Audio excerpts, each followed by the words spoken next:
On the morning of Friday, May 21st, 2010, 68-year-old Dennis Kola sat down for breakfast with his wife Myrna inside of their kitchen in their spacious 4-bedroom house in La Crosse, Wisconsin. Dennis picked up the newspaper and, like always, began reading the front page out loud to Myrna. This was an activity the couple enjoyed doing together every morning.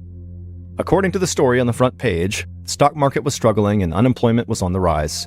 But Myrna didn't bat an eye. She knew that she and Dennis would be fine because they had made a ton of money throughout their 42-year marriage by owning multiple successful businesses, from a chain of pharmacies to a Ford car dealership that Dennis owned with his son. But a few years earlier, Dennis had seen the writing on the wall when it came to the country's economy. So he had sold his businesses before things got too bad, and he had walked away with enough money for him and Myrna to be set for the rest of their lives without having to work. But the truth was, Dennis and Myrna actually loved to work, kind of independent of making money, so they weren't quite ready to just full-on retire. And so after selling his companies, Dennis had returned to his old job as a pharmacist, and Myrna worked at a local middle school as a substitute teacher. And so on this Friday morning, because of his work commitments, Dennis didn't have time to read beyond just the first few pages of the newspaper. After putting the paper down, Dennis finished his breakfast, then gave his wife a kiss on the cheek and told her he loved her, and then he walked out the front door. Once outside, Dennis climbed into his truck and began the 40-mile drive to the nearby town where he worked at this local pharmacy. And while Dennis made his commute, Myrna cleaned up the kitchen and then headed out to work herself. And as she drove the short distance to West Salem Middle School, she passed by all these mini mansions that were just like hers, with wide, well-manicured lawns, and then she drove by the neighborhood golf course and banquet hall. Myrna couldn't picture a better place for her and Dennis to grow old together, a small community filled with friends where she always felt comfortable and safe. And she loved how close her neighborhood was to the rest of her family. Dennis and Myrna had 2 grown children who also had children of their own, and Myrna thought there was nothing better than having the family over and spending time with the grandkids she adored. Myrna finally arrived at the middle school, and she went inside and walked down a long hall to the classroom where she had been assigned that day. She opened the door, and the faces of the students lit up. Myrna was the kids' favorite substitute teacher. The school day passed quickly for Myrna, and as always, she made each period pass just as quickly for her students by making sure the lessons were actually fun. Myrna had always believed that learning should be an enjoyable experience and not a slog where every minute feels like an hour. Myrna worked that day at the school until around 3 p.m., and then the final bell rang, and she told her class to have a great weekend, and she said she'd be back as their substitute on Monday. Then Myrna headed outside, hopped in her car, and made her way home, and then once there, she did some chores around the house, and when she was done with her housework, she sat down in the home office and logged onto her computer. About 45 minutes later, around 6 p.m., her husband, Dennis, pulled back up to the house after his day of work. He parked his truck and made his way onto the porch, eager to get inside and have dinner with his wife. Dennis opened the door and walked through the hallway toward the kitchen, his keys dangling from his hand, and then Dennis stepped into the kitchen and called out to his wife. And then suddenly, everything went black.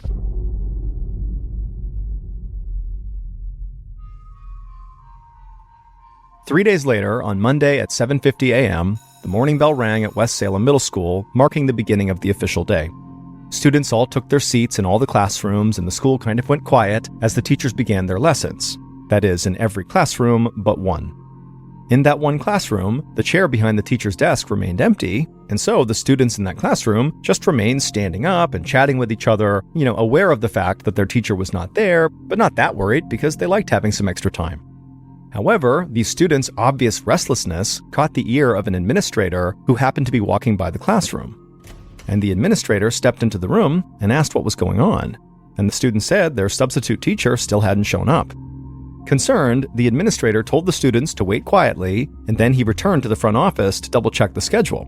This was the class that Myrna Kola had been assigned to teach that week, and apparently she had just not shown up for work and didn't tell anybody. The administrator pulled up Myrna's file and dialed her phone number, but no one answered. So the administrator checked Myrna's emergency contact info, and he found it was her son, Eric.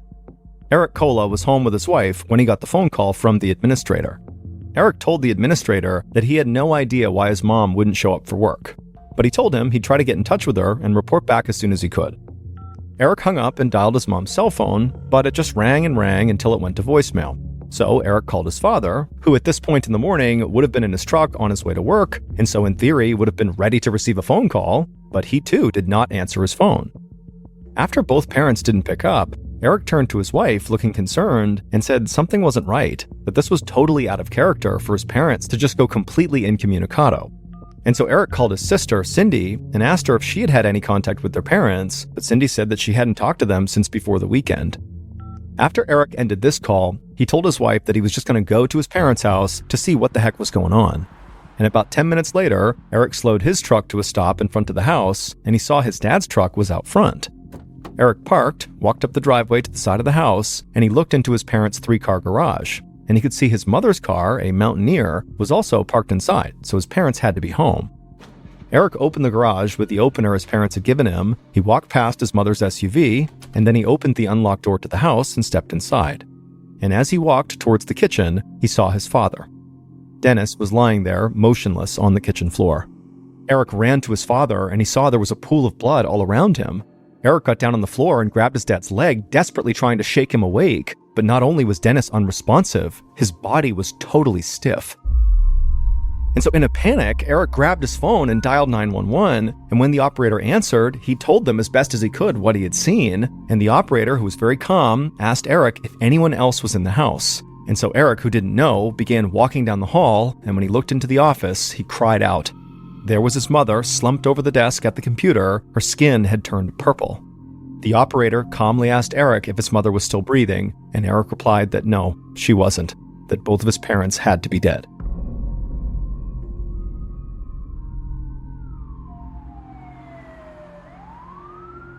A little while after Eric's 911 call, Agent John Christopherson of the Wisconsin Division of Criminal Investigation and members of his team arrived at the Colas house.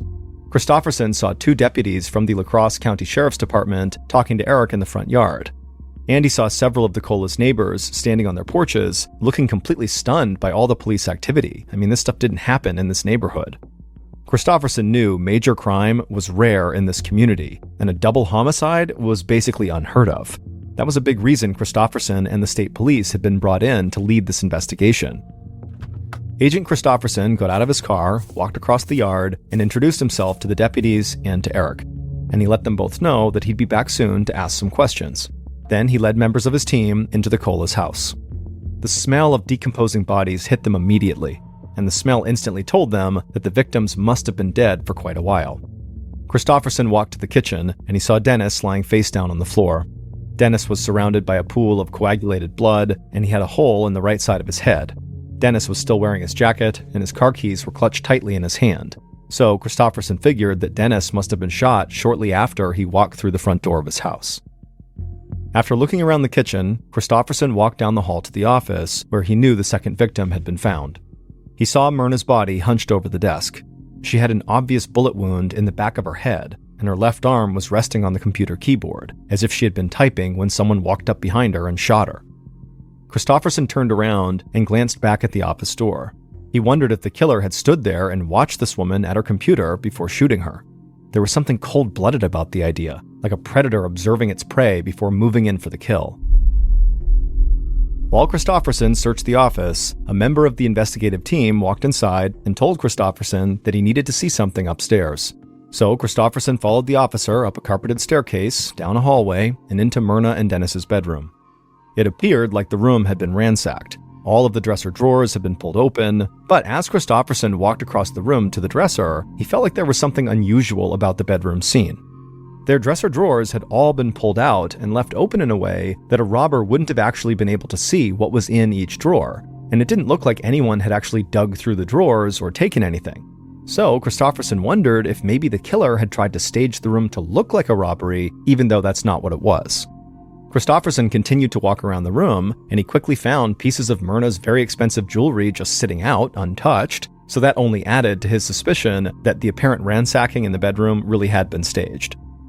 Christopherson finished searching the room and then made his way down the hall to an upstairs guest room. This room looked untouched.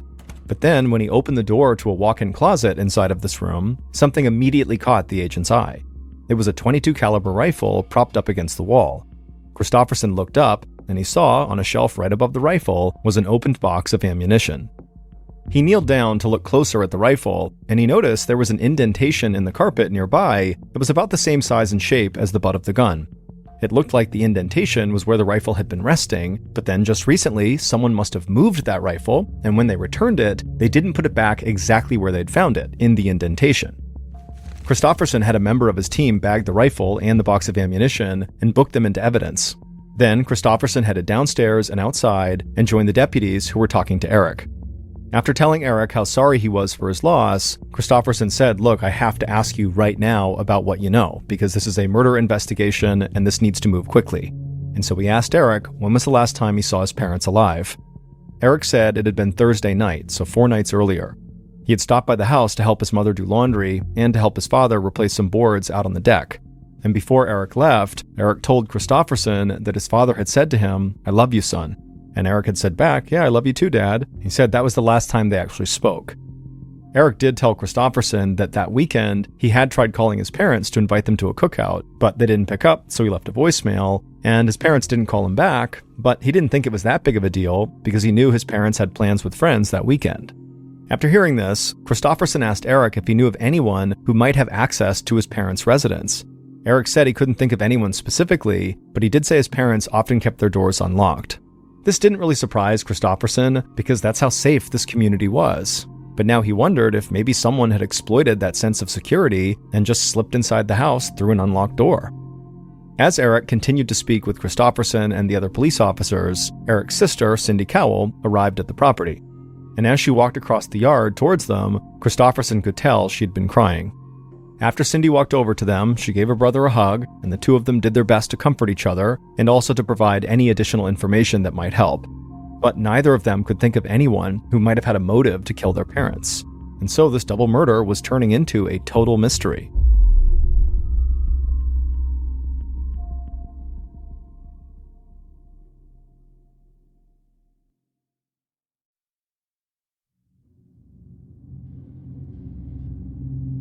The next day, the medical examiner performed autopsies on Dennis and Myrna, and the results were far from surprising.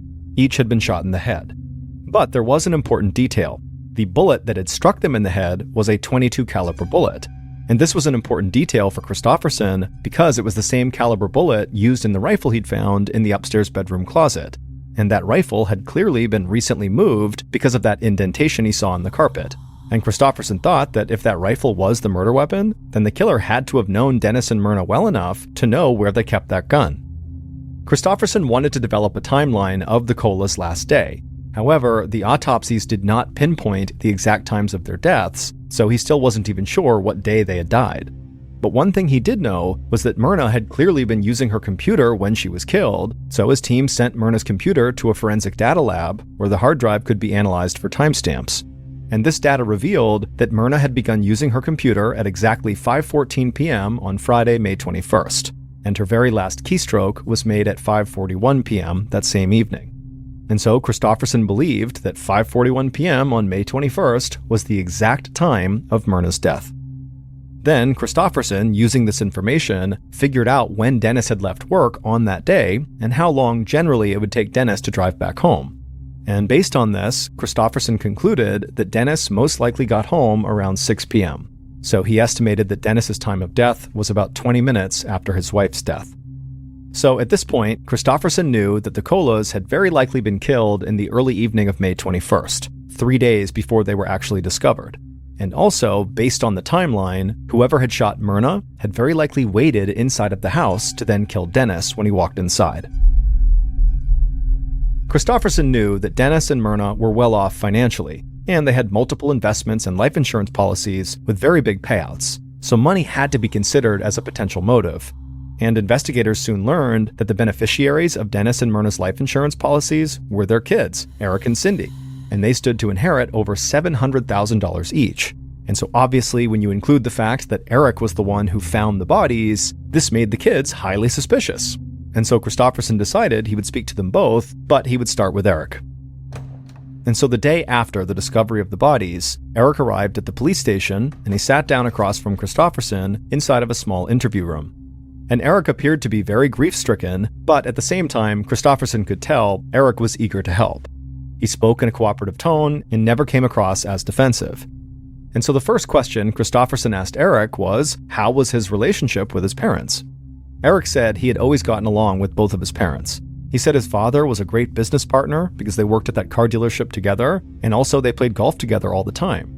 Eric said he also made a point to see his mother as much as he could and also help her out around the house because she refused to slow down even though she was almost 70.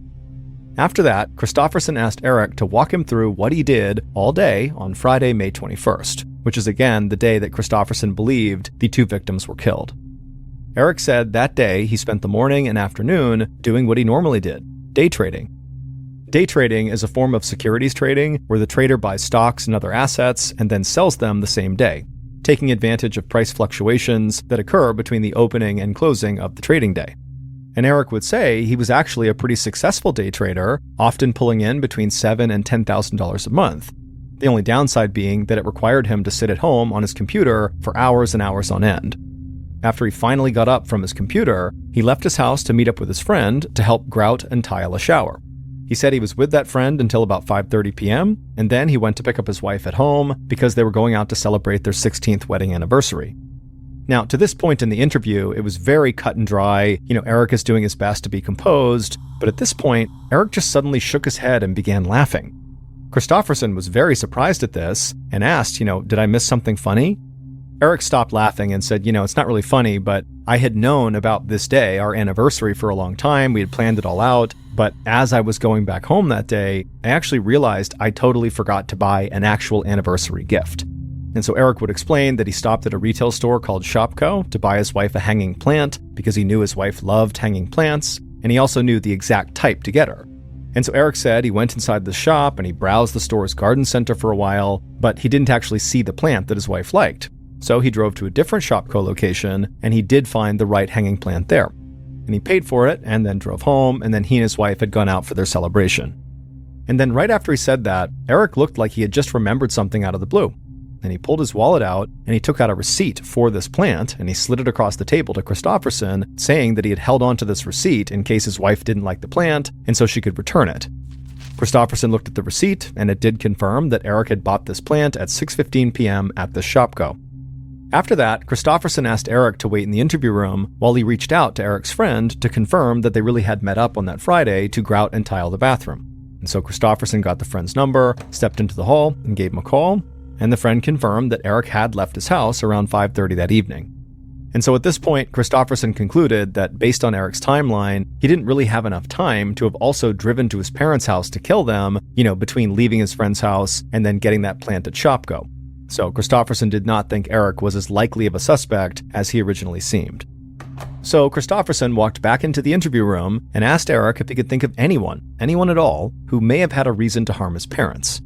Eric hesitated, and then with obvious reluctance in his voice, he said they should look into his sister, Cindy, and her husband, Patrick.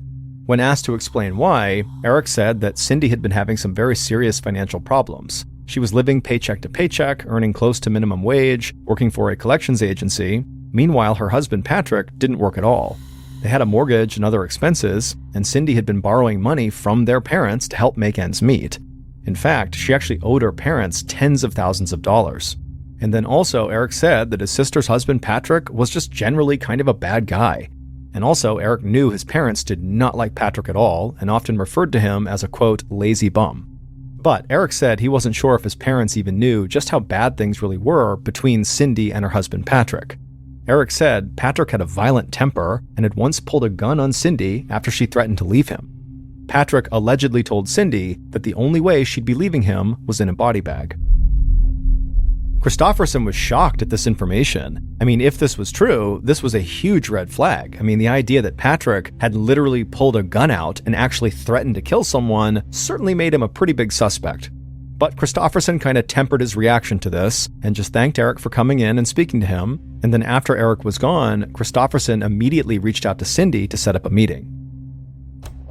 The following day, Cindy showed up at the station and joined Kristofferson in the interview room. And right away, Kristofferson could tell Cindy seemed very rattled and sort of nervous. But Kristofferson didn't react to that and just thanked her for coming in and reiterated how sorry he was for her loss. His voice was calm and friendly, and he told Cindy there was no reason to be nervous. This was just an interview, not an interrogation. Cindy nodded, but still seemed very nervous. Kristofferson began the interview by asking Cindy when was the last time she spoke to her parents. and Cindy said she had spoken to her father on Friday morning, so the day that Dennis and Myrna were killed. Cindy said during this conversation with her dad, she had talked about her and her husband's mounting financial troubles. She had told her father that she and Patrick had absolutely no money, and to make matters worse, the unemployment check that Patrick was expecting hadn't arrived yet. Cindy said her father had been sort of blunt with her that morning. He criticized her husband for not supporting her and their daughter, and then he told Cindy he would not keep giving her any more money. Cindy looked like she was about to cry. She told Christofferson that her father's rejection was so upsetting for her, and she felt like Eric was the favorite child, the golden boy, while she was just a disappointment to her parents.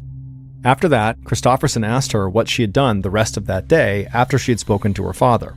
Cindy said she'd been at work until about 4:45 p.m. She left the office and stopped at a convenience store to buy some groceries, and then she got home between 5:30 and 6.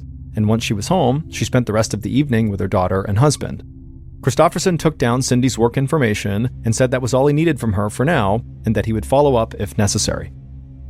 After the interview, members of the investigative team went to Cindy's office and obtained her punch cards. And the punch cards would show that yes, Cindy had clocked out at 4:45 p.m. Next, they drove over to the convenience store where Cindy said she had done her grocery shopping, and the manager of that store gave them access to the surveillance footage from that day, and it didn't take investigators long to find Cindy in the video shopping in the store during the time frame she said she was. And so, just like with her brother, the investigators concluded that basically based on the timeline, there wasn't enough time for Cindy to have gone to her parents' house and killed them. But Agent Christofferson couldn't completely rule Cindy out yet. Even if she wasn't the one who pulled the trigger, what's to say her husband, Patrick, the man who apparently had, a temper and had previously drawn a gun on Cindy and threatened her life, who's to say he didn't pull the trigger? And also maybe Cindy was involved somehow with the murder, that she helped coordinate it for Patrick. But before Christofferson jumped to that conclusion and brought Patrick in and really drilled him hard on what he was doing on that day, he first wanted to check to see if Eric's description of Patrick was actually accurate.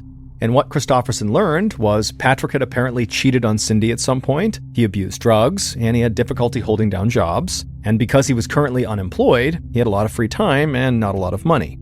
Christofferson also learned that Myrna did not like Patrick so much that she had warned Cindy that if she stayed married to Patrick, there's a chance that she would just deny her getting her inheritance, that basically Patrick could not touch this money, and that was the reason she wouldn't be getting it.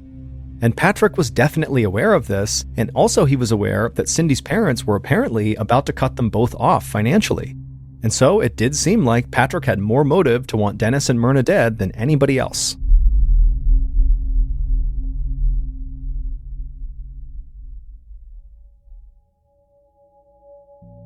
A few days after the murders, Christofferson, along with an investigator from the sheriff's department, waited for Patrick inside of an interview room.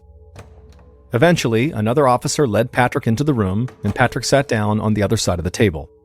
Patrick was very physically imposing. He was tall with broad shoulders, and he had short cropped hair, and he had spent some time in the Marine Corps. But once he was settled in his seat, he made it very clear that he wanted to help the investigators in any way he could.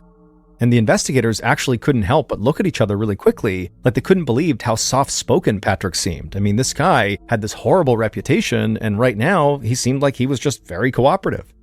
But Christofferson knew looks can be deceiving, so he got right to the point, and he asked Patrick how he spent his day on Friday, May 21st, the day his in-laws were killed. And Patrick said in a very soft voice that he had spent the day just kind of hanging around the house by himself, watching TV and playing Xbox. After this, the county investigator said to Patrick, that's not exactly an airtight alibi. If he was home by himself, how could anybody corroborate that?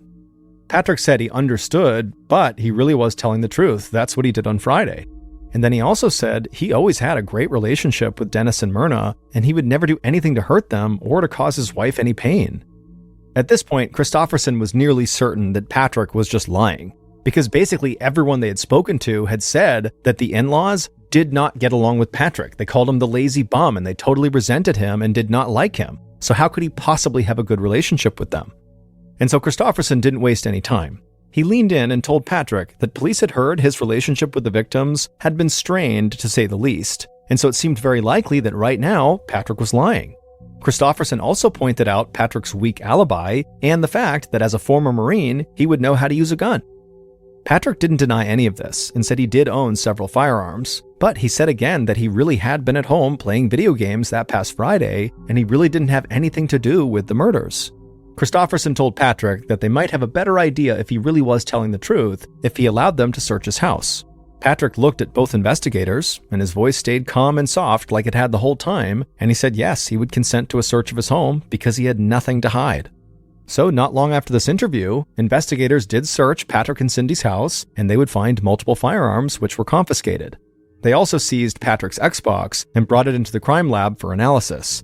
Investigators were able to see exactly when the Xbox game console was being used, and it did seem to confirm everything Patrick had said, because the Xbox had been used all day on Friday, suggesting Patrick really had been at home playing video games at the time Myrna and Dennis were murdered. And also, after closer analysis, the guns seized in Patrick and Cindy's house were not the same ones that fired the .22 caliber bullets that killed Dennis and Myrna. And so, just like Eric and Cindy, Patrick suddenly had a solid alibi. The following day, Eric walked outside of his house, he opened up his mailbox, and he found a single item inside. It was a plain white envelope with no postage on it. Eric took the envelope inside of his house, he opened it up, and he looked at the paper that was inside. And when Eric saw what was on it, his face turned pale and he started breathing heavily. His wife walked into the room and saw Eric staring at this note and clenching his jaw and shaking his head, and she asked him, "What's going on? What does the note say?" Eric walked over to his wife and just held the note out for her to read. And in strange, weirdly stilted handwriting were the words, "Fixed you." That's all it said, "Fixed you." Eric's wife immediately picked up her phone and dialed 911. A few minutes later, a sheriff's deputy arrived at the house and took this strange note into evidence. And also the deputy noticed that Eric was incredibly rattled and could barely talk. In fact, the sheriff's deputy said it seemed like Eric could actually have a heart attack. And as Eric tried to catch his breath, he would tell the deputy that he believed his parents' killer wrote this note, and somehow those two words, "fixed you," meant they were coming for him and his family next. The note forced Christofferson to view this case from a totally new angle. If somebody really did have a vendetta against the Colas and that's why they killed Dennis and Myrna, it did seem entirely possible that they might also target the rest of the Cola family. And so that possibility obviously put way more pressure on Christofferson and his team to solve this case quickly. But the only thing that Christofferson kept coming back to that just seemed like it had to be at the heart of this case was money. Not only did Dennis and Myrna have property, investments, and huge insurance policies before they died, but also Eric had been a successful day trader and had lots of money too. So Christofferson decided he would dig deep as he could into the family's finances, hoping that might point him to a potential killer.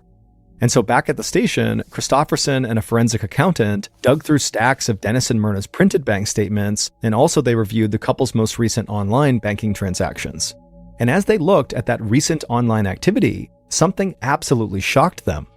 And at first, Christofferson literally couldn't believe what he was looking at, like this had to be a mistake, because it was something so outlandish, it just shouldn't have been there. There was a transaction made on May 22nd, 2010, the day after the murders. The transaction showed a check that was cashed from Dennis's account for $50,000. Now, the name on the signature line of the check was Dennis Cola, but it was the name on the account that this check had been deposited into that really caught the investigators' attention. And suddenly, the whole focus of the investigation shifted. Police immediately served a search warrant on this particular person's house, and inside they found a pair of plain white envelopes very similar to the envelope that Eric had found in his mailbox that contained the words "fixed you" on it. And when those envelopes were compared to the one that Eric had received, they contained the same manufacturing defect, proving that the envelope containing that "fixed you" note had come from this individual's house. Then a forensic document examiner looked at that $50,000 check, and he quickly determined that Dennis's signature on this check was a forgery. What's more, the forged handwriting perfectly matched the handwriting on the "fixed you" note. And so now Agent Christofferson was very confident that the person who wrote that note and then also forged the check was Dennis and Myrna's killer.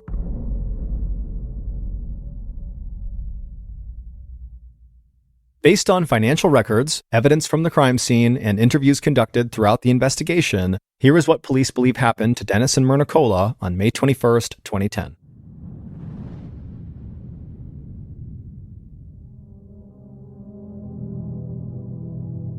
Around 5:30 p.m., the killer, who was inside of the Cola's house at this point, slowly walked down the hallway in the direction of the home office. They watched Myrna from the hall until they were sure she was totally preoccupied with what she was doing on her computer. Then the killer slowly walked upstairs, entered one of the bedrooms, opened the closet door, and lifted the .22 caliber rifle from where it was resting on the floor. They also reached up and grabbed some ammo from the box on the shelf, then loaded the rifle and walked back downstairs. Then the killer made their way back to the home office, and they looked inside and saw Myrna was still preoccupied with the computer. And so the killer stepped forward into the room, they raised the rifle, aimed it at Myrna's head, and then pulled the trigger. A .22 caliber bullet lodged in Myrna's brain. She died instantly, slumping over her computer, with her fingers still near the last keys she had pressed.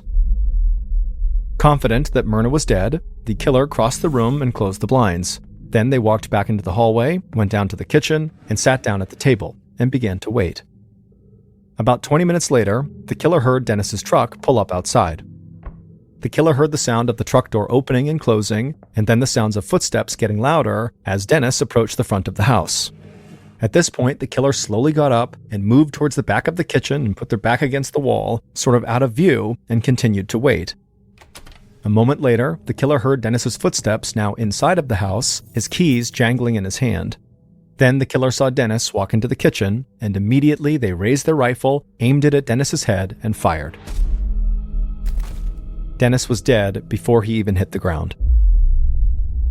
The killer stared at the body on the floor, and then walked back upstairs and returned the rifle to the closet, failing to notice they were not placing it in the exact spot where it had been before. After that, the killer walked to Dennis and Myrna's bedroom and opened up the dresser drawers to make it look like the home had been robbed. Then the killer opened up the drawer on the nightstand, tore out a check from Dennis's checkbook, and then wrote themselves a $50,000 check and forged Dennis's signature. The killer slipped the check into their pocket, walked back downstairs, left the house, and drove to a Shopko store to buy a hanging plant for an anniversary gift, making sure to keep the receipt to help corroborate the alibi they knew they would need. Dennis and Myrna's own son, Eric Kola, had been their killer. It would turn out Eric had only visited one Shopko store that day to buy a plant, not the two stores like he had told police. And so when detectives obtained the surveillance footage from the Shopko Eric claimed to have visited first, before going to the second one and buying the plant, well, they expected to see him browsing the garden center in this first shop, but the investigators spent hours and hours reviewing the footage from multiple cameras inside and outside the store, but there was no trace of Eric anywhere. And investigators knew that if he had not gone to that store and only went to the second one, well, he would easily have enough time to kill his parents. And so his alibi began to fall apart. And then, when investigators delved deeper into the Kola's financial records, they found that forged $50,000 check, and it was made out to Eric. And then also, when investigators began probing Eric's personal finances, they quickly discovered that Eric had been lying to them. Eric was not raking in $7,000 to $10,000 a month from day trading as he claimed. In fact, he was in serious financial trouble. His day trading had been successful in the beginning, but then the economy had tanked, and Eric's financial position plummeted, leaving him desperately broke and $150,000 in debt. But Eric continued keeping up appearances. He drove luxury cars, spoiled his kids, and retained membership at an exclusive country club. He presented himself to friends as this financial wizard, but all the while, he was actually borrowing huge sums of money from his father and then losing it on the stock market. Investigators had learned from Dennis's colleagues that Dennis was an extraordinarily generous man, the kind of guy who would give you the shirt off his back if he thought you were in need. But Dennis's generosity had its limits. He had reached the end of his rope with his kids because he had given Eric hundreds of thousands of dollars, and he had helped pay Cindy's mortgage while her husband sat at home unemployed playing video games. And in fact, only days before the murders, Dennis had told a work colleague at the pharmacy that he was officially cutting off his children financially. Enough was enough. When police confronted Eric about the forged $50,000 check, Eric explained that his father had given him a blank check the day before he was killed, and Eric had deposited it on Saturday, having no idea his parents were dead. But police didn't believe that, because Dennis had just told his colleague that he planned to stop giving his children money. So police searched Eric's home, and they found the envelopes that matched the envelope from the Fixed You note. Eric had written that note himself and put it in his own mailbox. And so by this point, police were very sure Eric had killed his parents, and they had enough probable cause to arrest him. Police believe Eric Kola murdered his mother and father just so he could use the inheritance money to pull himself out of debt. The case against Eric was entirely circumstantial, but it was strong enough that a jury found him guilty on 2 counts of murder, and he was sentenced to 2 life terms without parole. Eric did not receive a dime of his parents' estate, but his 2 children did inherit $740,000, which they split between them. Eric continues to maintain his innocence. In 1987, 21-year-old Deanna Wild had just separated from her husband, and she was living with her 2 friends, Virginia and BJ McGinnis, who were both 54 years old. On April 2nd of that year, the trio decided to visit Big Sur, which is the very beautiful, but very steep and dangerous section of the Central California coastline. They pulled over at a particular cliff overlooking the water to take some pictures. Afterwards, as they were getting ready to go back to their car, Deanna wanted a closer look, so she stepped to the edge of the cliff where she lost her footing and she fell 500 feet to her death. It was ruled an accident, so investigating officers refrained from taking any on-scene photographs, accepting instead Virginia's photographs that she said she had taken right before it happened.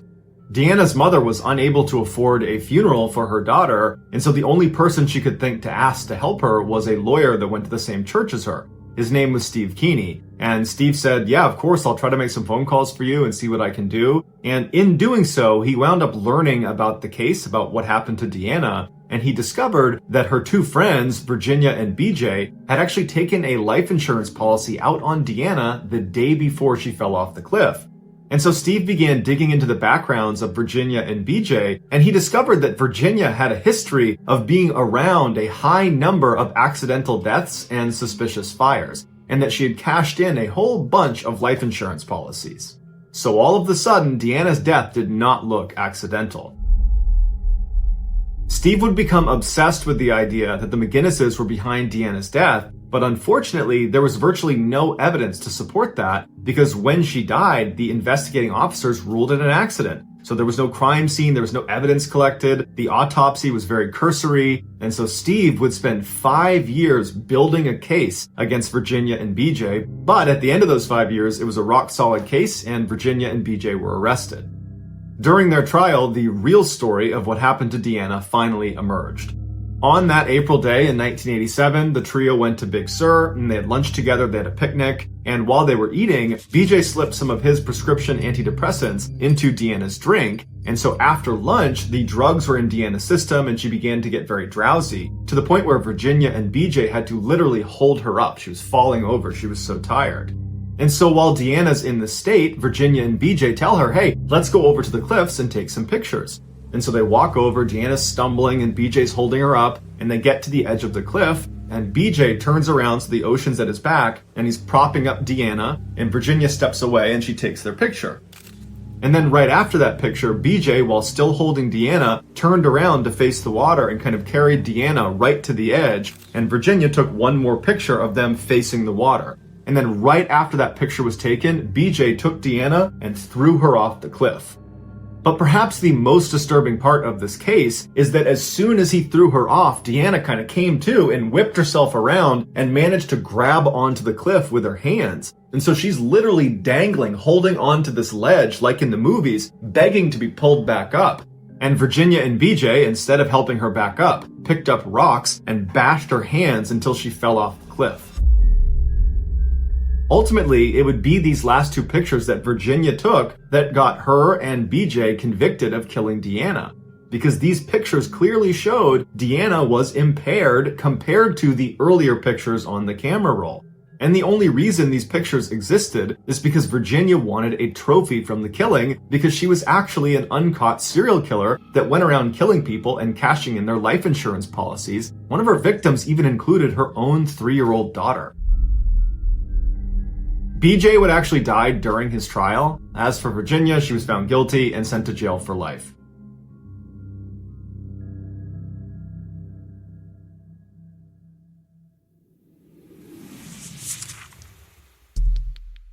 Our next story is called Psychopath.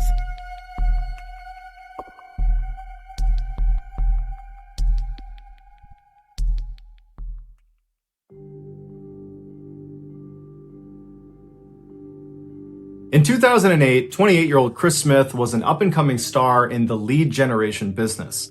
Lead generation is not a flashy business. Basically, you create these ads that are designed to generically help people with things like lowering their mortgage payments or reducing their credit card debt. And in these ads, you leave behind a 1-800 number for anybody interested to call. And the people that do call, their information is taken down, and then the lead generator, the person who made that ad, they sell that information to mortgage brokers and debt consolidators and anybody else that wants access to that lead. Chris's ability to create these really compelling ads and get people to call said number was so good that it caught the attention of another up-and-comer in the lead generation space, a man by the name of Ed Shin. Ed worked for a lead generation company called LG Tech in Southern California, and Ed wound up hiring Chris to come onto their team as a consultant. Right away, Chris and Ed totally hit it off, despite being very different people. Chris was a surfer bro who wore flip-flops and t-shirts every day and never went to college. Ed was a very sharply dressed, college-educated father of 3 who went to church every Sunday. But where they overlapped was their shared desire to become fabulously wealthy. After working together for a little while at LG Tech and doing quite well for themselves, they realized they could actually make a lot more money if they left LG Tech and formed their own lead generation business. And so in early 2009, they did just that. They left LG Tech and they formed a new company called 800 Exchange. And right away, it took off, generating millions and millions of dollars in revenue, 80% of which was profit. During this incredible time, Chris used some of his money to buy a brand new Range Rover and a beautiful condo in Laguna Beach, and he fell in love with this beautiful ballet dancer named Erica. By and large, Chris seemed to be putting his roots down and really building a life for himself. As for Ed, despite his squeaky clean outward appearance as being this all-star family man and father, he was using his cash to party and gamble in Las Vegas. When Ed was at LG Tech, he would regularly go to Las Vegas to generate business, and while he was there, he developed a gambling addiction. When he and Chris formed 800 Exchange, Ed continued to go to Las Vegas to drum up business. It was something he was good at. But when he and Chris started making money hand over fist, his gambling addiction grew tenfold and he went completely off the rails. Ed was spending so much money in Las Vegas, sometimes up to 6 figures an hour, that one of the main casinos there would fly him in their private jet out to Las Vegas and they would put him in their very best suite, fully comped. It's unclear how aware Chris was of Ed's crazy spending habits because Chris rarely went to Las Vegas with Ed. The men were living their respective dreams until October of that year when Ed was charged with embezzlement. Their former employer, LG Tech, had alleged that Ed had siphoned off about $2.5 million from their business to fund his wild Las Vegas lifestyle. Ed told Chris these allegations were totally false, but Chris was shaken. He was worried that if he didn't do something about this, Ed could potentially embezzle money from 800 Exchange. And so Chris went out and got a lawyer to begin protecting himself from his business partner. Over the following few months, Ed and Chris attempted to run 800 Exchange before Ed's trial date, but it was just too difficult because the trust had been totally destroyed by these allegations. And in May of 2010, Ed was convicted of felony embezzlement. In order to avoid jail time, Ed had taken a deal that meant he would need to pay roughly $800,000 of restitution to LG Tech. But Ed did not have $800,000. The only way he could make this payment would be if 800 Exchange, the business, fronted the money. But in order to do that, he would need Chris to sign off that he was okay with that because he owned half of the business. When Ed approached Chris, Chris said, "No, I'm not signing that. I'm worried you're going to take advantage of me too." But after a couple of weeks of talking to his lawyer, Chris finally told Ed that he was ready to meet up with him and come to some sort of agreement. And so on June 4th, the two men met up at the 800 Exchange office, and Chris decided to just sell his portion of the business to Ed for about $1 million, and then Ed can do whatever he needs to do with the business account to pay down his debts. Despite how crazy this situation was, Chris actually felt like this was kind of a win for him. He got a $1 million payday, and now he wanted to go out and celebrate. And so a couple of days after this meeting with Ed, Chris emails his family and says he's going to go on a 3-week vacation to South America and just go surfing the whole time. He's chartered this 45-foot yacht. He's hired a captain. He's hired a cook. It's going to be this dream vacation. He also regretted to inform them that he had broken it off with his girlfriend Erica, but he had a new girlfriend who'd be coming with him on this vacation, and she was a former Playboy playmate named Tiffany. His family was really surprised to hear the news about Erica because they really believed they were going to get married. But the trip itself was not really out of character. Chris had always said for the longest time that once he made it big and had millions of dollars in cash, he would just sail off into the Pacific and go surfing and just be off the grid and live his life in peace. And now he finally had a chance to do that. And so his family said, have fun, stay safe, and we'll see you when you get back. But 3 weeks went by and Chris did not return to his condo. Instead, he emailed his family again and just told them he was having this great time, that this was the best trip he could have asked for, and that instead of coming home, he was just going to keep sailing around the world and enjoying this time that he is disconnected from society. And again, his family said, okay, have a good time, stay safe, and we'll see you when we see you. But over the following weeks and months that Chris extended this vacation, his emails took a dark turn. Chris started to act depressed and he alluded to taking drugs, and then at one point he talked about doing the unthinkable, referencing harming himself. His parents were very concerned and told him he should come back home, or at the very least they should arrange to meet up somewhere. But every time they said this, Chris would just suddenly change the tone of his email and seem really upbeat and cheerful and said, oh no, I'm actually just fine and I just need some time to myself. Finally, in December of 2010, so 6 months after Chris has gone on this vacation, he reaches out to his brother Paul and asks him if he'll come to Costa Rica the following February to go surfing with him. Paul was excited and said he would go, and he and the rest of his family breathed a collective sigh of relief that now one of their family members would get to see Chris and actually check in on him. Shortly after this email exchange, Chris told his family that he was headed off into the Congo to sell some gold coins to a trader who was prepared to buy them at a 30% markup, and Chris was really excited about it. After this, there were no more emails.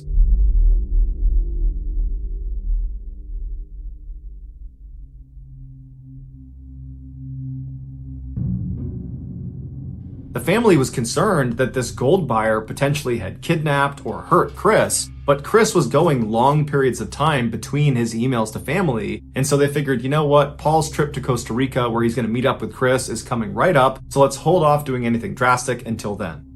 But when February of 2011 rolled around and it was time for Paul to fly out to Costa Rica to meet up with Chris, before Paul left, he called the hotel in Costa Rica to confirm the reservations Chris had supposedly made.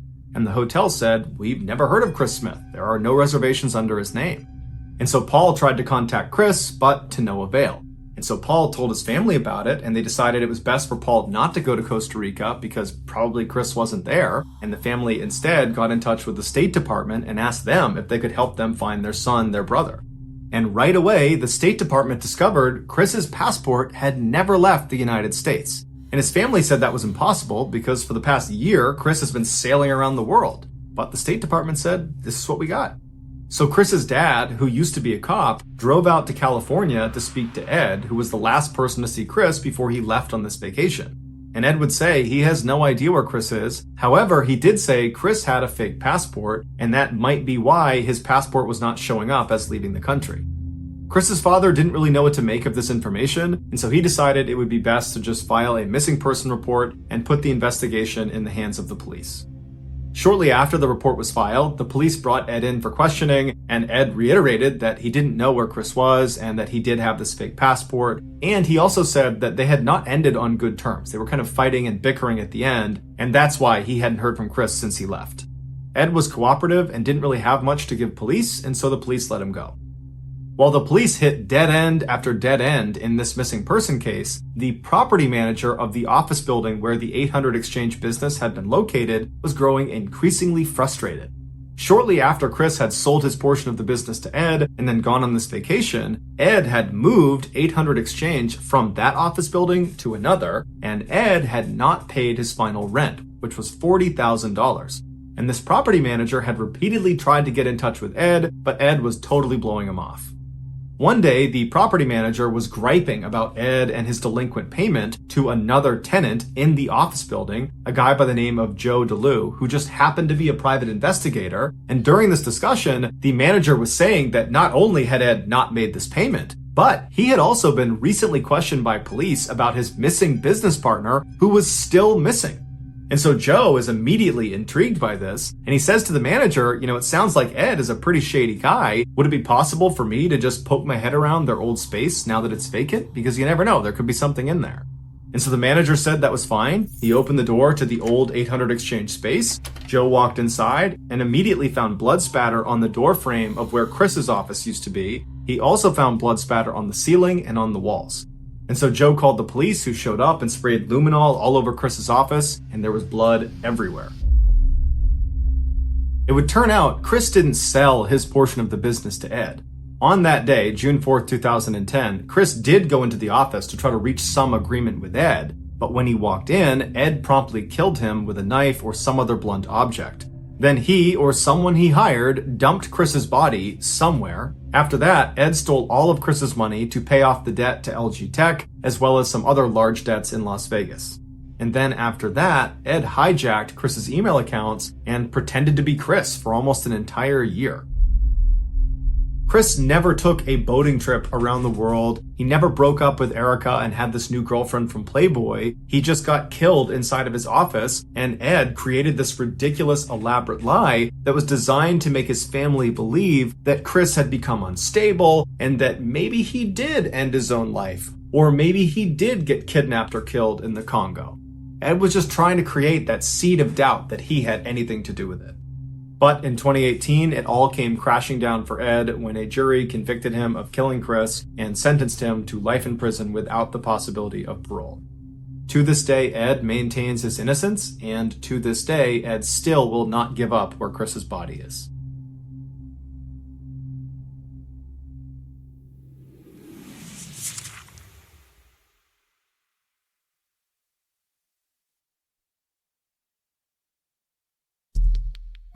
The next and final story of today's episode is called The Pier.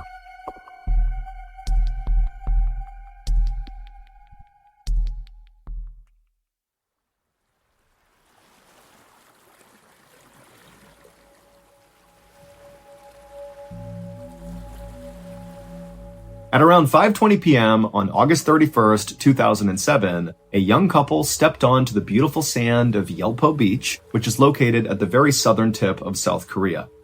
The couple grabbed each other's hands and smiled in excitement as they looked out on the water and saw all these fishing boats that dotted the horizon, and then behind them were all these beautiful mountains. I mean, this was a spectacular place.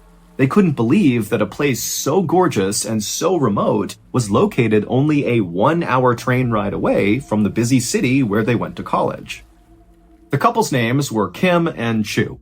Kim was 21 years old, and he was an athlete and a very dedicated student. And Chu, she was 20 years old and also very studious, but maybe unlike Kim, she was a bit more reserved and shy. In fact, Kim was Chu's very first serious boyfriend, and she absolutely adored him. And in fact, this was going to be the couple's kind of big first trip that they would take together. It was a Friday, and Kim and Chu planned to spend the entire weekend exploring this place called Yelpo Beach. Yelpo Beach is located right against this quaint little fishing village, and it's famous for its beautiful silver-colored sand. In fact, the beach is so famous, lots of people come out here and just camp out on the beach because it's just so beautiful. There's also a very busy open-air seafood market right nearby, which is really cool because all the fishermen come in and literally offload their catch right onto the table, and they sell it to people coming by. And also up in the mountains, you could see these beautiful bright green crops, which were tea plantations that made the air in Yelpo Beach kind of floral and sweet smelling. But before Kim and Chu began exploring all the kind of main tourist attractions, they wanted to go check out the fishing pier, which was not really a touristy attraction. It was just a regular fishing pier. But, Kim and Chu had been on this hour-long train ride and they wanted to stretch their legs, and the sun was starting to go down, and so they figured they could walk out on the pier, have a beautiful view of the water, and watch the sunset, and then after that, they could go kind of explore the main areas. And so Kim and Chu, still holding hands, began walking on the silver sandy beach in the direction of this fishing pier off in the distance. And as they were walking, Chu pulled out her camera and was taking all these pictures. But then at some point, Kim, who again is holding Chu's hand, he just abruptly stops and kind of squints his eyes and looks off in the distance towards the fishing pier. And Chu, she puts her camera down and asks Kim, what's going on? But Chu, without even saying anything to her, just raises his hand and points. And then seconds later, Kim and Chu were running down the beach. The next day, Chu was supposed to call her mother and check in about how the trip was going so far, but she never did. And so her mother eventually tried calling Chu later in the day, but it went straight to voicemail. And then also when Chu's mother called Kim, Kim was also not answering his phone. And so by the end of this day, when Kim and Chu's parents had not heard from their child, they did not wait for any more information. This was so uncharacteristic of Kim and Chu, who were always good about checking in and letting their family know what they were doing, that the parents, they just immediately went to the police and filed missing person reports. The police would launch an investigation very quickly, but they didn't have much to go on. All they knew was 2 adults were not answering their phone, but that was it. And so they started by trying to locate Kim and Chu's phones, but neither phone was giving off a signal, so they couldn't find them. And so next, the police went to Yelpo Beach and began talking to people who were there on the day that Kim and Chu were to ask them if they had noticed anything funny, if they had seen the couple, did you notice them fighting? Were they talking to anyone unusual? Anything. But nobody remembered anything out of the ordinary, and the few people who had seen Kim and Chu on the day they were at Yelpo Beach, they said they seemed like a very happy, normal couple that were not fighting at all and were just enjoying their time in Yelpo Beach. And so over the course of that weekend, the police tried everything they could to try to locate Kim and Chu and figure out what happened, but they really made no progress whatsoever, and Kim and Chu never checked in by the end of that weekend. But everything would change on that Monday, September 3rd. On that day, a fisherman spotted a body floating in the water near Yelpo Beach, and it was Chu's body. And then 2 days after that, on September 5th, Kim's body washed up at a dock at a nearby fishing village. Both Kim and Chu were totally unrecognizable after being submerged in water for as long as they had been.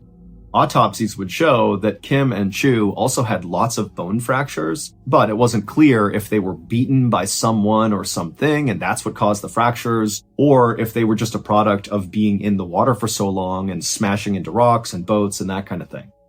But the police thought, this looks like there could be foul play involved. Maybe they were murdered. And so the police went back and began scouring all the footage from all the cameras at Yelpo Beach to see if maybe they could find some clip that would show what happened to this couple. And eventually, one of the detectives who was looking through all this footage found something really interesting. He found a very short clip of the couple over at that fishing pier that they had been walking towards. However, they were not up on the fishing pier like you would expect. They were below the fishing pier on the sand. And they were kind of standing next to each other, holding each other close, and there was nobody else around them. It was like this totally weird thing. Now, as weird as this was, because it made no sense for them to be below the fishing pier, there didn't appear to be any hazards or other people or anything near them. It was like they just chose to be under there for some reason. But regardless, the police would actually use this video clip to close the case. The police would say that, based on this clip, it appears that this was the final moment of the couple, underneath this pier, and then something happened. Either an accident, they might have fallen in the water or something and they drowned, or maybe, this couple elected to take their lives together. And while Kim and Chu's families vehemently disagreed with the police assessment, there was nothing they could do. The case was now closed. Nobody was trying to figure out what happened to Kim and Chu. That is, until 4 weeks later, on September 26th, 2007, when 2 more bodies, 2 young women, washed up on shore right around the same area where Kim and Chu had. The 2 young women had a lot of similarities to Kim and Chu. They were in their early 20s, they were tourists at Yelpo Beach, and their autopsies discovered that they had several bone fractures. And so this was enough for the police to launch a much bigger investigation into what was going on at Yelpo Beach, which included reopening the Kim and Chu case. And so a detective was assigned to go back through all the evidence in the Kim and Chu case and kind of re-examine it. And so this detective did look through all these pictures, and he would find one picture that broke the case wide open.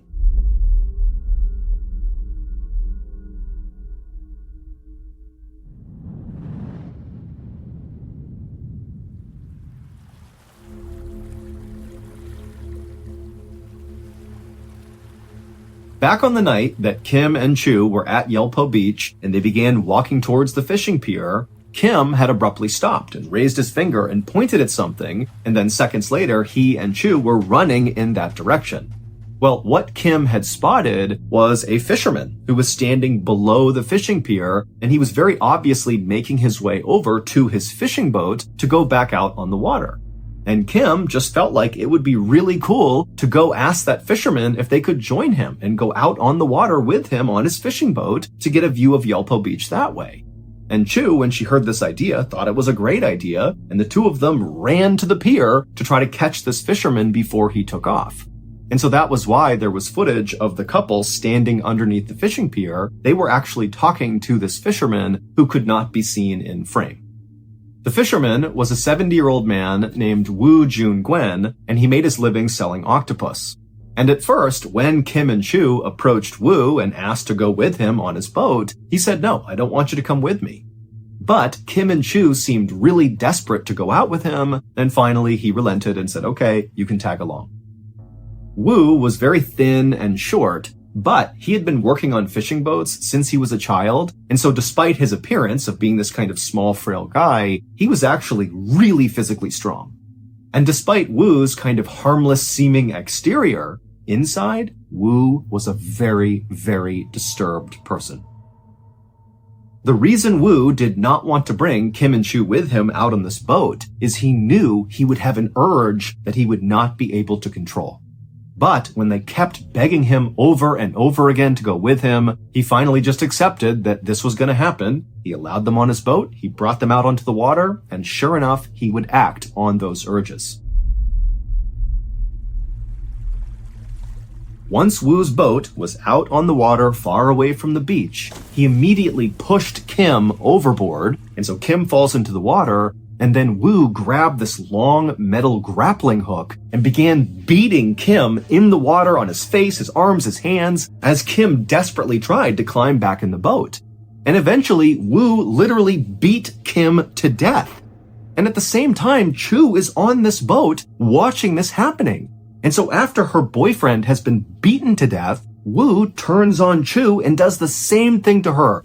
He chucks her overboard and beats her until she dies from this grappling hook. And then afterward, Woo just got back behind the wheel, putted back to shore, and sold his octopus like nothing had happened.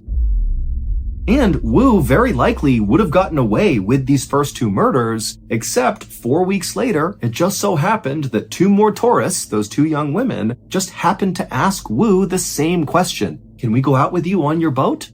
And he would kill them the same way he killed Kim and Chu. Except one of those two young women, while they were out on the water in his boat before they were attacked, she sensed something was wrong, and she sent a text message saying she was in trouble on a boat. And when the police found these two women's bodies and found that text message, they immediately searched the registry that listed all the boats that had been out on the water near Yelpo Beach that day. And because it was a holiday, there was nobody out on the water except for one boat. And that boat was Woo's boat. And this is where that photo the detective found on Chu's camera roll, when finally somebody looked through the photos, that's where that photo comes into play. The last picture that Chu took is of Woo. Woo is right in front of her. He's piloting the boat out into the open ocean, and Chu just took a picture of him, not knowing what was actually happening. That this guy was driving her out to her death.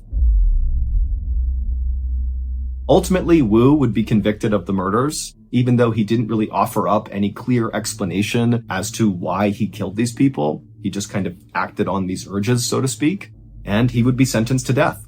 And he would become the oldest death row inmate in South Korea. On February 24th, 1983, a 21-year-old man named Don Decker walked into a funeral home in the tiny rural town of Stroudsburg, Pennsylvania, where Don's grandfather's funeral was being held.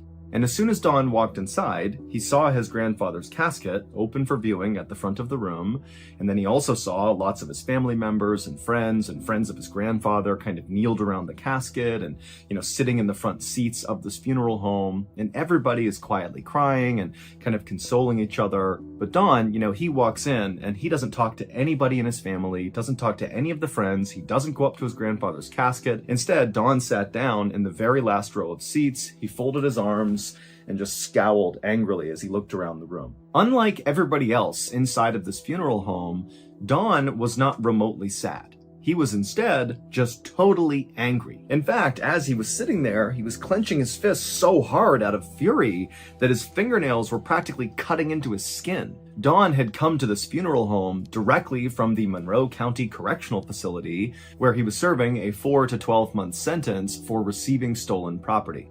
The jail had granted Don a furlough, which is a temporary leave of absence, so he could go to his grandfather's funeral. And Don had jumped at the opportunity, mostly just to get out of jail for a minute, but now that he was actually at the funeral, he kind of regretted going. Eventually, the actual funeral began, and one by one, Don's family members would go up to the podium and say something nice about the grandfather, and then sit back down. And at first, Don, he put up with it, but after a couple people had spoken, Don was just livid. He just couldn't hear any more. And so he tried to focus his attention just on his grandfather's casket, where he could literally see his grandfather's face as he was laying there.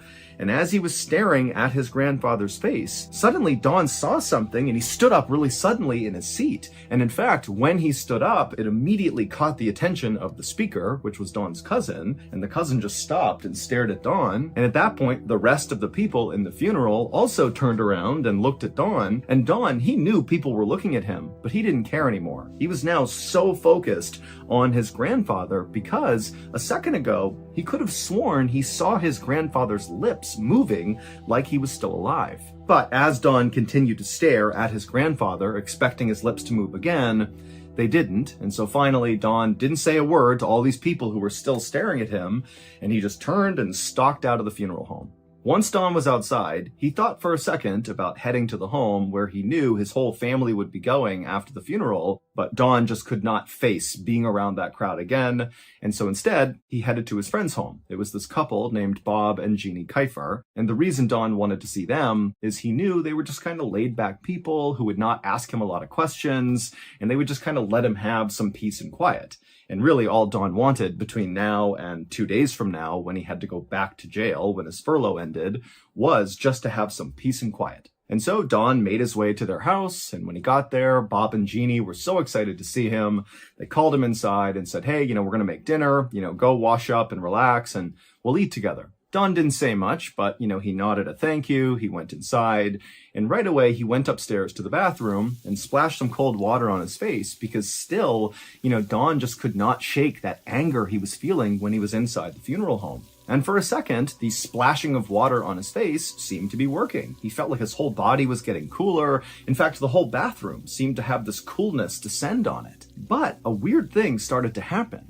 Don, as he's feeling this kind of cool come over him, he realized it was actually getting so cold in the bathroom, literally, like physically cold in the bathroom, that it was becoming uncomfortable, like he was cold. And then when Don just happened to look up at the mirror right in front of him, he could have sworn for a second he saw on the edge of the mirror the face of an old man wearing a gold crown. And immediately Don, he kind of freaked out and turned around, but there was nothing there. And as he's like shivering from the cold from being in this bathroom, he began looking all around him, trying to find this old man with a crown on his head, but obviously there was nothing in the bathroom with him. And so Don felt totally unsettled by this. He didn't understand why it was so cold. He didn't know what he had just seen.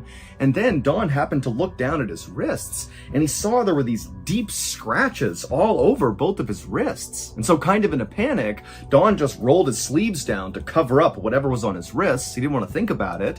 He turned off the water and sprinted out of that freezing cold bathroom and just made his way downstairs where Bob and Jeannie were just sitting down for dinner. So Don, he took his seat, he got his food, and he didn't tell Bob or Jeannie about anything that had just happened up in the bathroom. He just sat there and ate in silence. Now, Bob and Jeannie could clearly tell something was on Don's mind, but they'd known him for years, and they knew he was just not the type to come out and talk about anything personal. He basically completely kept to himself, and then when he spoke, he was kind of oddly flat and monotone and emotionless.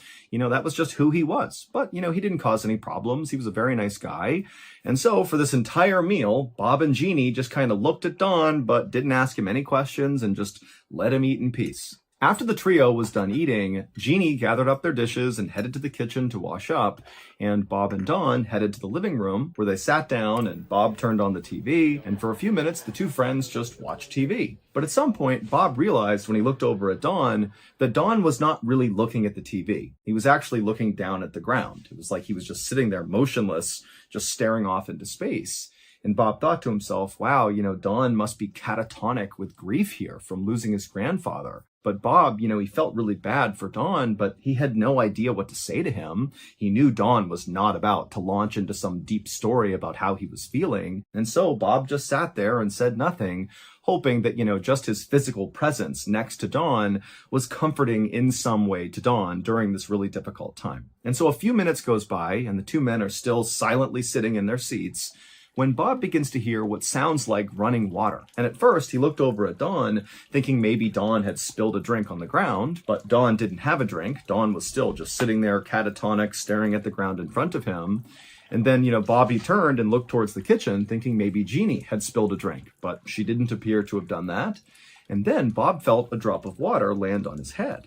And so he looked up and he saw water was coming through the ceiling. And so right away, Bob stood up and he yelled to his wife that a pipe had burst. And then Bob, he grabbed his phone and he called his landlord who lived right nearby and said, you got to get over here. There's a pipe that's burst in your house. And just a couple of minutes later, the landlord and his wife arrived at the house. The landlord ran inside and he and Bob rushed upstairs to try to find the origin of this leak. And when they got up there, they looked everywhere and there was no obvious sign of where water could be leaking from. The toilet wasn't overflowing, neither was the sink. They couldn't hear the sound of running water anywhere. And then they also realized as they're walking around upstairs that where the leak was coming through the ceiling above the living room, they went to that rough area above the living room. And the landlord was like, there's no plumbing over this area. There should be absolutely no water anywhere near where the water was coming through. And so Bob and the landlord were very confused and they began walking downstairs to try to figure out what else they could do. And when they walked downstairs, two things happened very quickly. The first was, as they came down the stairs, they were entering the living room where the leak had originally been noticed. And when they walked back into the living room, they saw right away that this leak had grown, and it was now not just coming out of the ceiling of the living room, but it was also now leaking out of the walls of the living room. Basically, all the different walls and surfaces in the living room were leaking water. And then the second thing they noticed was Dawn. Dawn was still sitting on the couch, still just totally catatonic, staring at the ground, not doing anything, which made no sense. Everybody else in the house is running around trying to figure out this leak, and there's Dawn just staring at the ground. And so Bob, who at this point is pretty overwhelmed with what's happening here, but he thought, I gotta make sure Dawn's okay. And so he just walked through the leaking living room right over to Dawn, and he said, Dawn, are you okay? And Dawn, he didn't say anything, he didn't move, but his mouth kind of contorted into this weird smile with his lips kind of pulling away from his teeth, and all the tendons on the top of his hands began to tense as he wiggled his fingers. And Bob, at this point, he realized there's something wrong with Dawn, and they needed to call the police.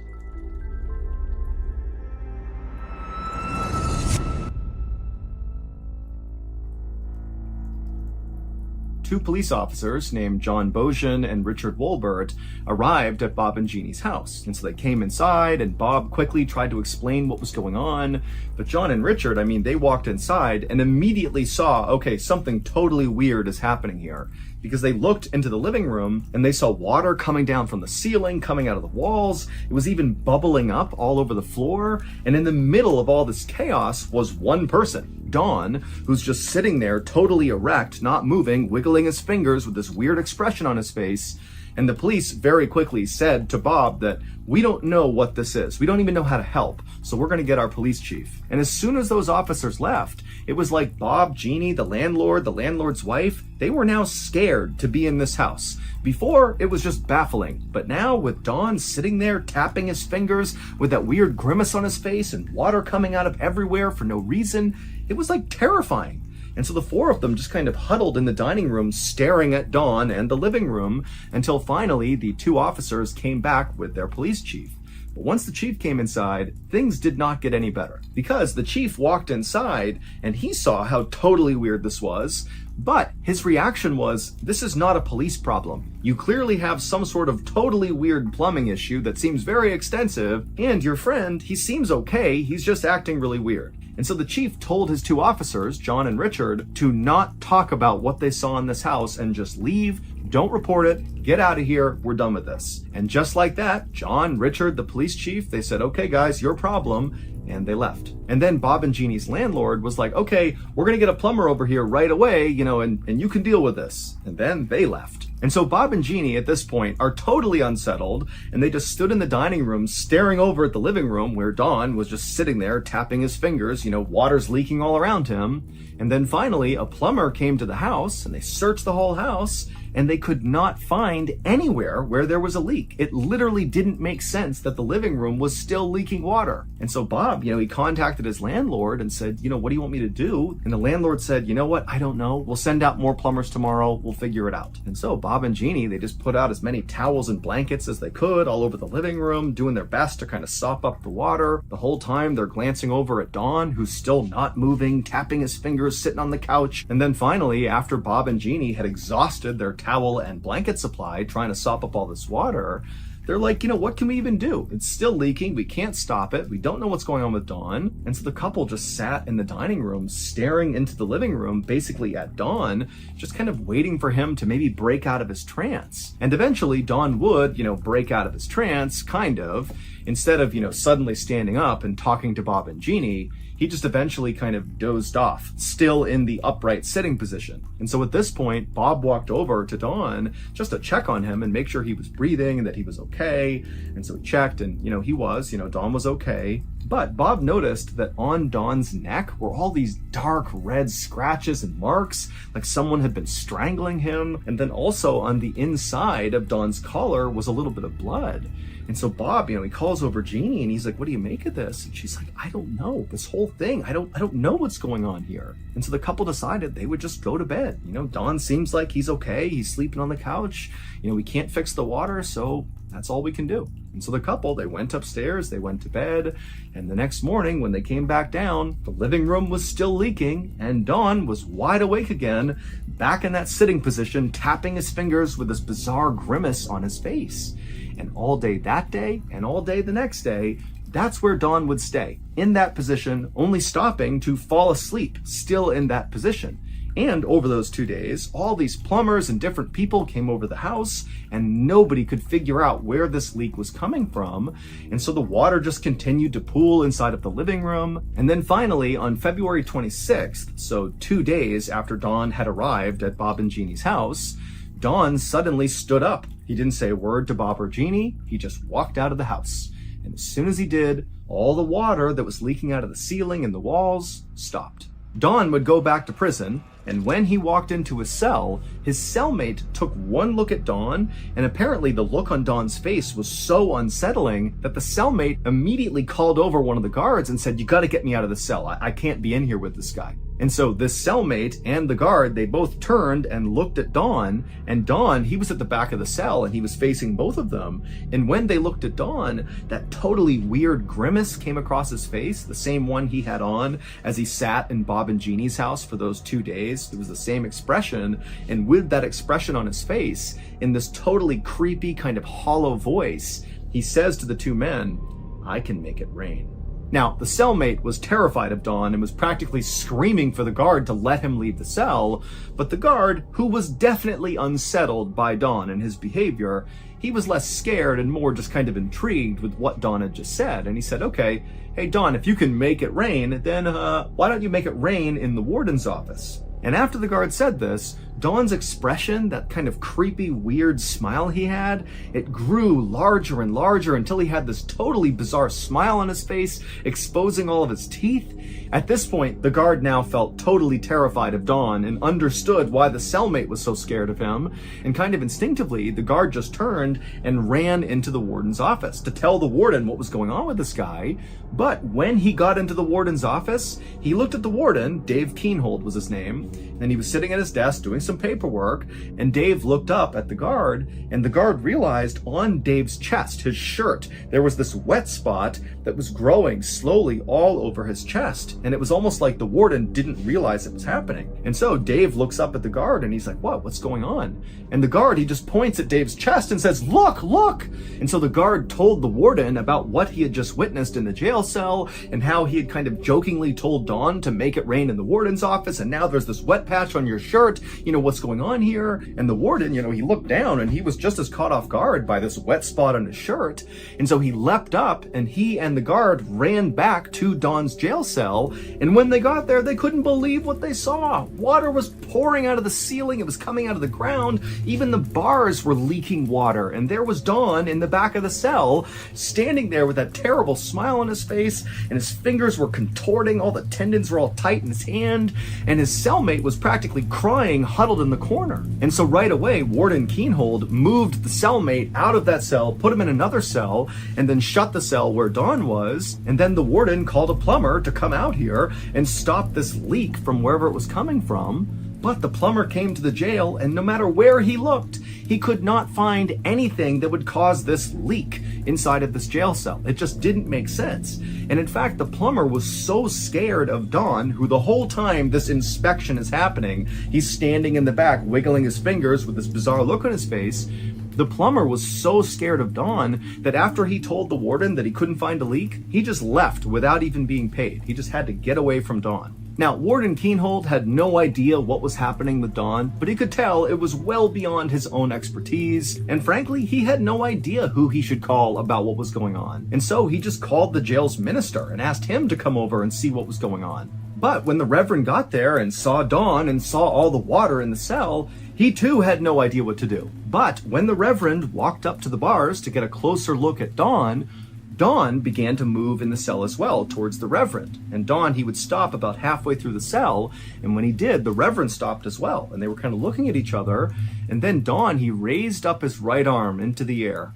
And when he did, more and more water began pouring into the cell, and also this terrible rotting smell filled the entire jail. It smelled like death. And the Reverend, he was horrified by it, and Dawn, he was just grinning with his arm up, and then he brought his arm down and began rubbing his hands together and just staring at the Reverend. At this point, the Reverend grabbed his Bible and began reading passages accusing Dawn of being possessed by Satan, and he was reading all these passages from the Bible to try to banish this evil spirit from Dawn. And then suddenly Dawn just let out this horrible guttural scream that was so loud, the Reverend had to stop and cover his ears, and so did the warden and the guard and the cellmate. And then after he let out this horrible scream, it was like Dawn snapped back to reality and he just collapsed on the ground and began sobbing. It would take Dawn a long time to finally open up about what the heck had just happened to him, but he would eventually open up to his friends Bob and Jeannie. And while his explanation for what he went through did explain some aspects of what occurred between February 24th and 26th of 1983, it did not explain everything. Dawn and his grandfather had been very close. However, when Dawn was just 7 years old, his grandfather began abusing him physically. Dawn had kept the violence a secret for his entire life, but he had come to view his grandfather as the human embodiment of evil. And so when his grandfather passed away, Dawn frankly was relieved to find out his grandfather was dead. But when he went to the funeral and he saw all of his loved ones talking about his grandfather as being this incredible person, so loving, so kind, it totally infuriated Dawn. And as he felt this anger growing inside of him, Dawn could have sworn he saw his dead grandfather's lips move. And at the time, Dawn had no idea what to make of it, but he would later say that he believes that was the moment that his evil grandfather's spirit basically possessed him. And Dawn would say when he got to Bob and Jeannie's house, he began to feel like there was something wrong with him, but he couldn't stop whatever it was. It was like there was somebody else in his brain making him do and say things that he didn't want to do, but he just couldn't stop it. And so he had gone upstairs to the bathroom in Bob and Jeannie's house, hoping to splash some water on his face and make himself feel better. And that was when he saw that old man's face.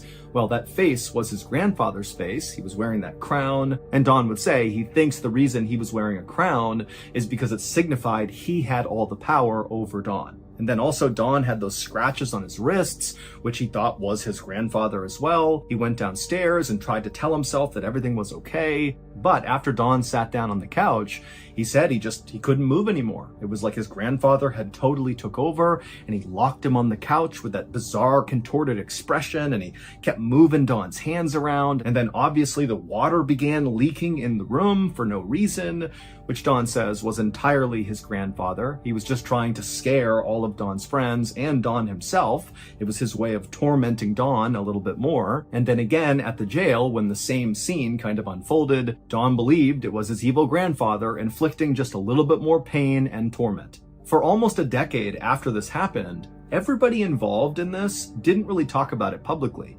especially the police and the jailers. They did not talk about what they witnessed because they were worried talking about it publicly would make them look like crazy people and they'd get fired. But eventually in the 90s, 9 people, including 4 police officers and the jail warden, would officially go on the record and testify to what they saw happening. And it would include Don seeming totally deranged and in a trance-like state as water just poured into these rooms that he was in.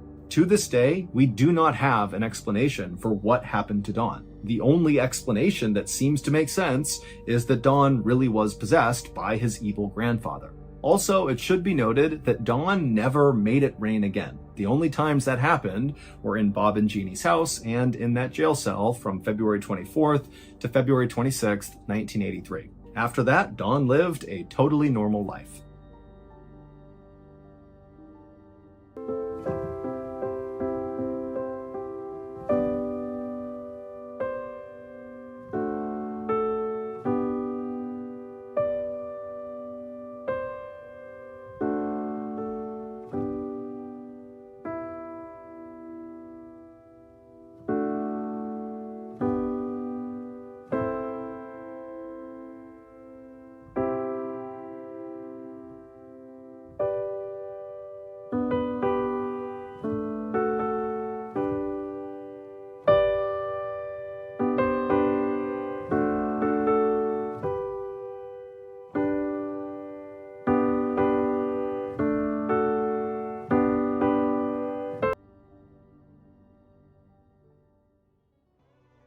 Just a reminder, my very first book, MrBallen's Presents Strange, Dark, Mysterious, The Graphic Stories, is out right now and shipping worldwide. You can find it wherever books or audiobooks are sold. This book is truly a brand new experience for anybody who's a fan of the strange, dark, and mysterious. We've never had a book before, so this is a big deal.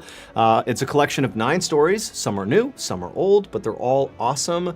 The artwork is incredible. The storytelling is just superb. So if you have not purchased your copy yet, or you haven't bought it for one of your friends yet, come on, go to book.ballenstudios.com or go to wherever books are sold and get a copy today. Again, that is book.ballenstudios.com or go to wherever books or audiobooks are sold to get your copy of our first book today.